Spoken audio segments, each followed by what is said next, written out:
first 5 miles out of the way. My kid did me a solid, and I have got eggs. So right now, thinking that I was going to be having to go without, which I haven't had to. Like, there's been very few days where I've been concentrating just on protein powder. I did that for many years. I actually think that it is quite necessary and fundamental, but I find it more difficult to do, at least at the stage I'm at or the age I'm at. I find it to be, my body sees it as redundant and superfluous. And against, need to tie my pants up, against the subject of this live, which is male potency, both from arcana, from an arcane point of view, on an esoteric sense, relating back to John Dee, the symbolism, why the why is such a potent aspect. The man standing in praise, the man raising his arms, the man being hung on a cross raising his arms. And that movement, when you're in that position, when you're in that Vitruvian position, there is something extremely mystical that it's taking place there. But from a physiological standpoint, it is allowing, number one, your trapezius and your shoulders and a lot of the areas that become weak are involved. Your systemic blood flow has a challenge to it just by raising your arms overhead. Try it. Try to do that while you walk. Don't hurt yourself if you're not in very good shape or don't have good blood circulation, but see that you are you're innervating a response and you are causing increased blood flow through the periphery. Okay, so back to the male potency. It is of great importance that a feminine agenda would suppress, attack, antagonize, and control the true male potency or the male power, to the point where people like to look past this. Even with Nathaniel Gillis' work, you just hear him mentioning, things about witch air literature. But the very striking and fearful aspect of the subject is to go into an area, and you'll hear things like the witch trials brought up as a treatise, as an argument over and over again. And not until people really take into account, and women need to do this too, it is a false power. It is a false notion. It is not something that can be quantified or legitimized by the mathematics of Monad.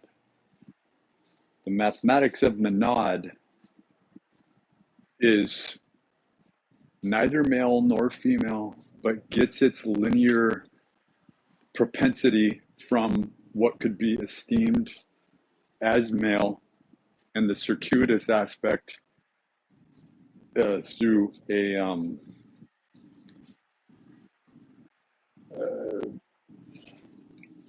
when you're going through the curvilineature aspect of increased speed, right? I don't know, I'm kind of blanking out right now. So the increased, and God, I just did the dumbest thing. I put eggshells in the microwave, right? Because I'm trying to cook all the organic stuff out of them, and I put it in this cheaper, non-microwavable cup. And that thing blew up right next to my head and sounded like a fucking gunshot going off. The magnesium was ignited. Don't do that again. Then I heard like sirens going off. Like, we don't even know where the fuck that came from, but we're gonna find out. Literally sounded like a gunshot going off right next to my head. So the male component,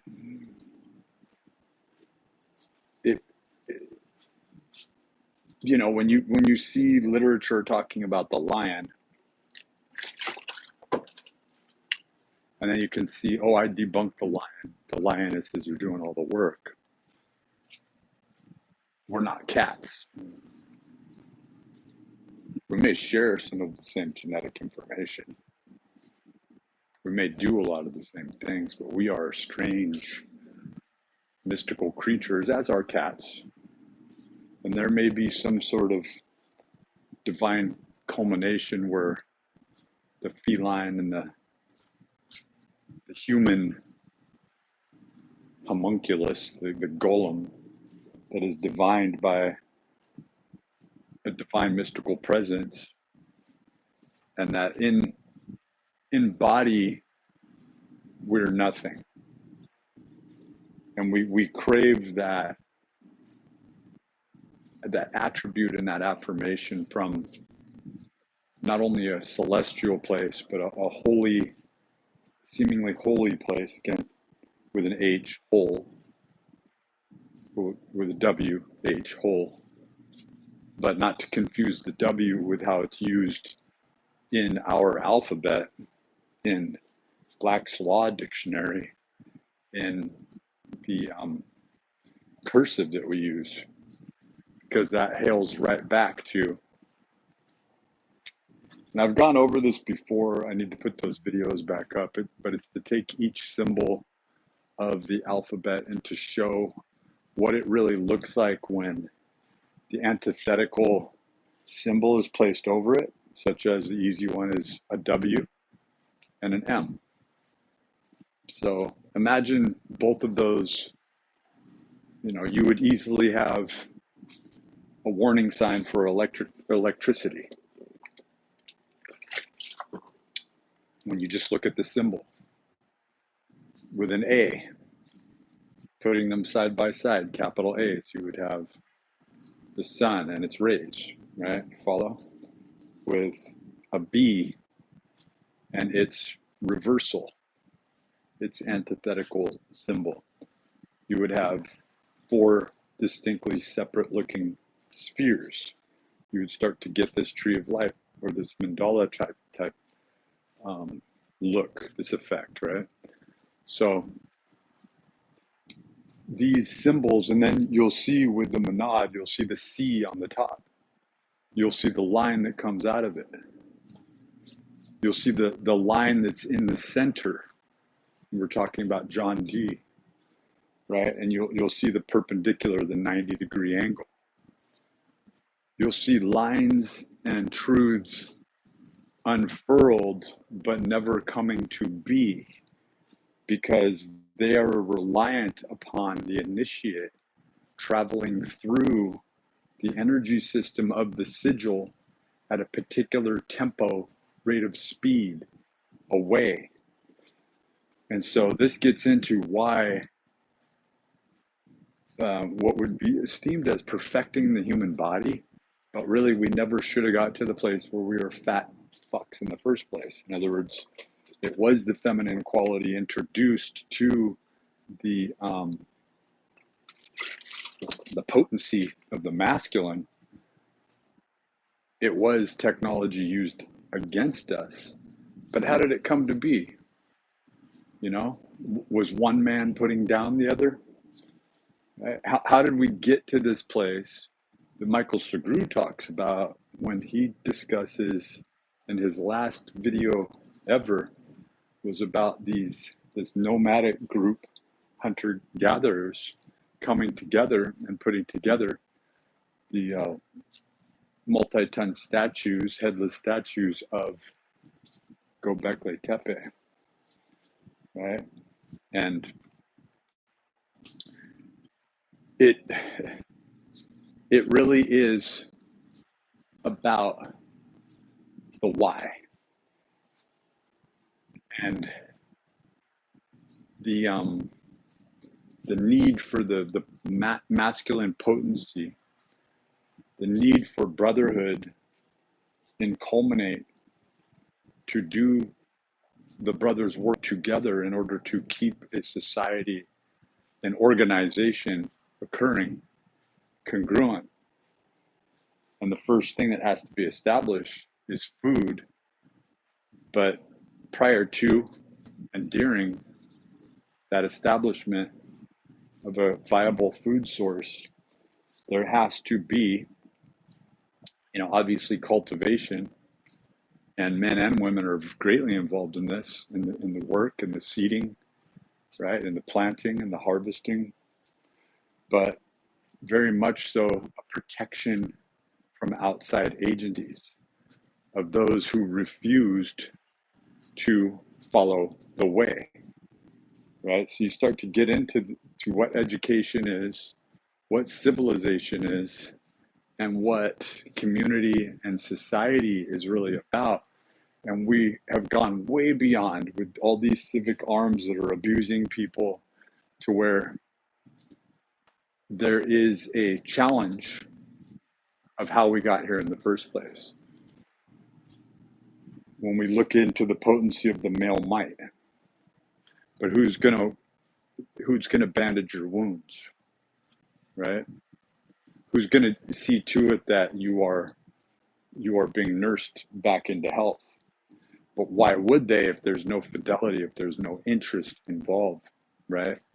So deviations were involved.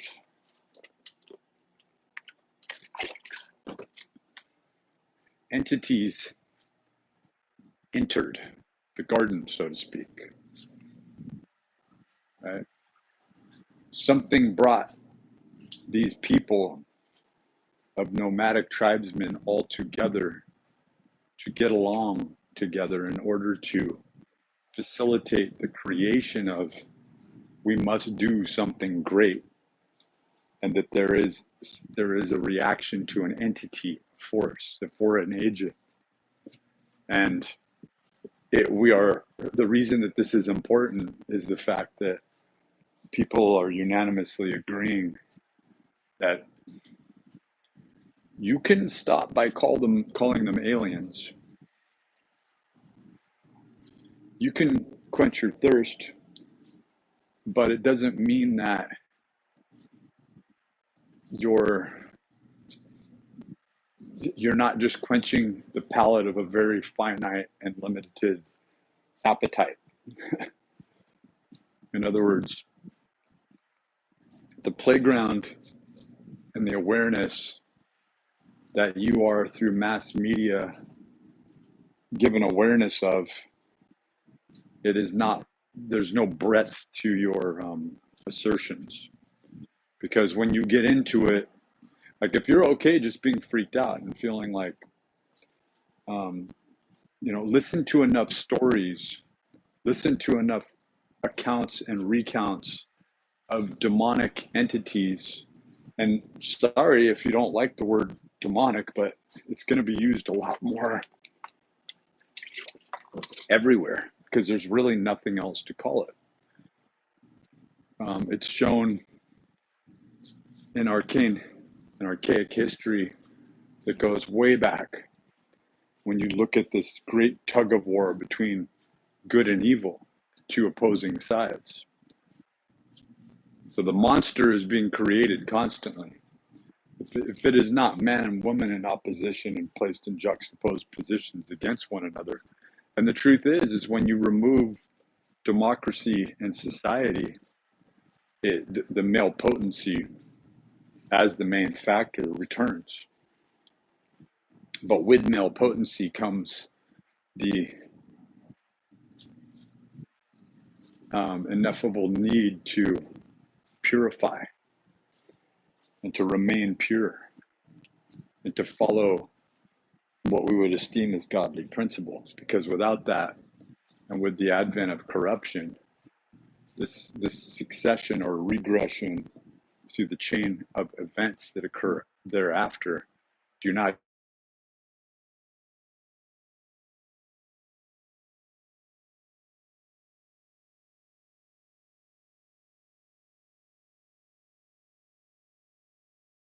time to take out my yummy double boiler.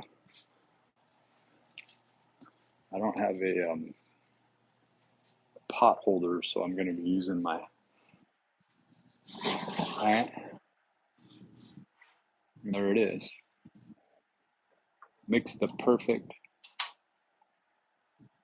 custard every damn time. Every time.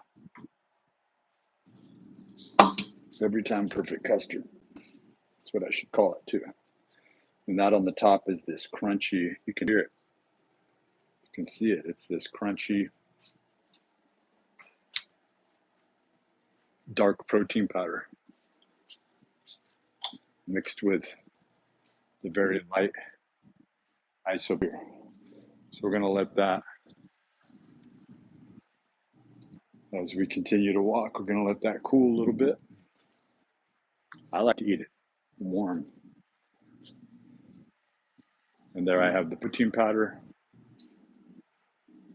blended in with 4 eggs. We've got 7 more days to go before benefits hit again. So,